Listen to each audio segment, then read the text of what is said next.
the National Dialogue Convention that's scheduled to take place later this week.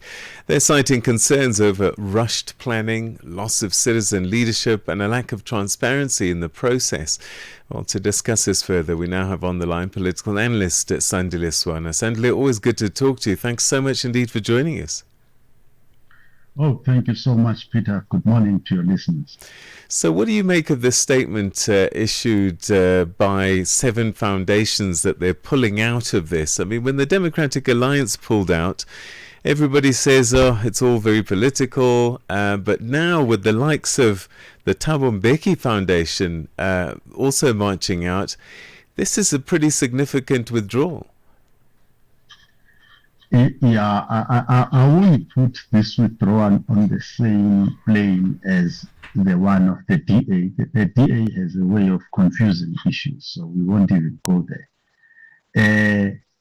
However, when looking at the letter that has been written by these foundations as they withdraw, I think there are valid grounds that any sensible and sober person would say, indeed, it was time to withdraw from this process. As an example, they say that the national dialogue must be an inclusive dialogue. At the heart of the planned dialogue are 13,664 community and sectoral dialogues, 50,000 citizen-led dialogues, mass media engagement and opportunities for everyone to participate. Now, if you listen just to those numbers, each one of those 13,664 dialogues nationally across sectors has got to have a plan, a budget, all the logistics around it.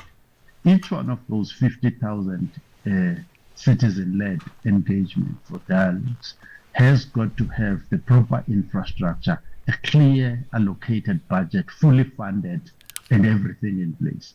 That is not in place. What I've just described with you is not in place.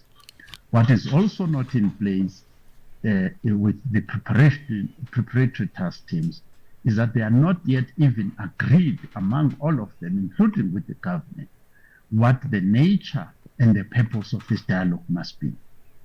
Bearing in mind that politicians are well aware that a dialogue of this nature could even call for a dissolution of government.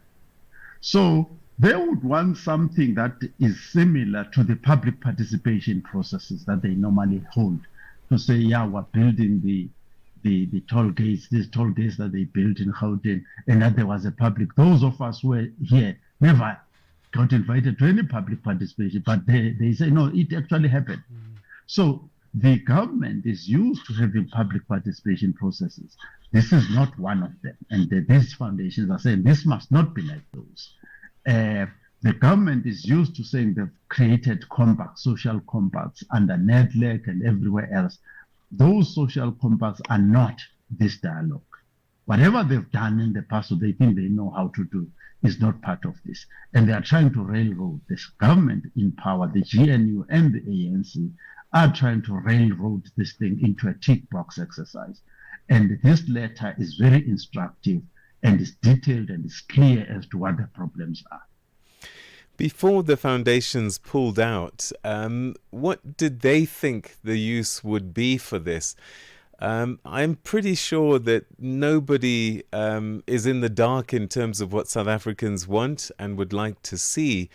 What would a dialogue unearth that's not already known?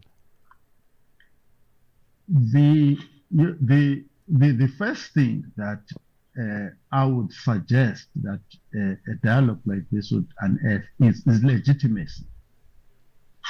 For instance, there are areas where the targets of what must be achieved may have even been stipulated in the NDP. But the measurement of that performance and the urgency of that performance, the timeframes and budgets and so on, is something where the comrades have often quite been able to come back to us and say there's a lot that has been achieved, that they are actually performing.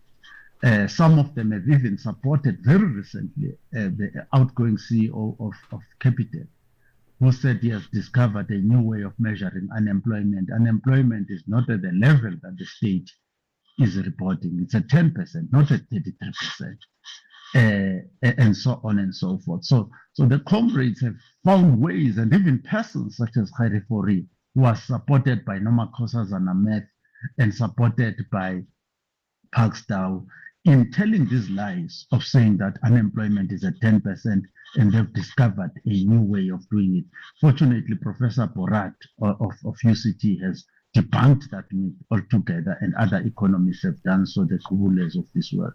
So there is a need to get into a place of honesty and legitimacy.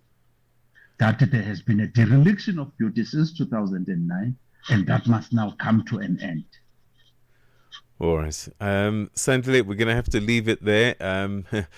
5 days, a lot can happen in politics. So let's see what happens in the coming days ahead of the convention. Thanks so much indeed for your time. Thank you, sir. Thank you. That's a political analyst, Sandile Swana, speaking to us about the national dialogue that's set to kick off in South Africa on Friday, the 15th of August. Parlez-vous couramment le français? Êtes-vous passionné par la radio?